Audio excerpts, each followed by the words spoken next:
இரவு உணவுக்கு பிறகு நீண்ட நேரம் கழித்தே நாம் காலை உணவை எடுத்துக் கொள்கிறோம். இதன் காரணமாக சில உணவுகளை காலை உணவில் தவிர்ப்பது நல்ல விஷயமாக பார்க்கப்படுகிறது. அந்த வகையில் காலை உணவில் எந்த மாதிரியான பானங்கள் உணவுகளை தவிர்க்க வேண்டும் என்பதை இங்கே பார்க்கலாம். காலை உணவுக்கு முன் டீ, காஃபி போன்ற பானங்கள் அருந்துவதை தவிர்ப்பது நல்லது. வெறும் வயிற்றில் இதுபோல பானங்களை அருந்தும் போது நம் வயிற்று உப்புசம், செரிமான பிரச்சனைகள், பதட்டம் ஆகியவற்றை அதிகரிக்க வாய்ப்புகள் இருக்கின்றன.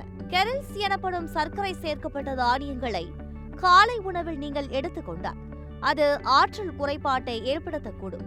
இதுபோல சர்க்கரை சேர்க்கப்பட்ட பழச்சாறுகள், ஆரஞ்சு போன்ற சிட்ரஸ் அதிகமுள்ள பழங்கள், மெதுவடை, பூரி போன்ற எண்ணெய் உணவுகள், காரமான உணவுகள், வாழைப்பழம், குளிர்பானங்கள், சிப்ஸ் ஆகியவற்றையும் காலை உணவில் தவிர்ப்பது நல்ல விஷயமாகும்.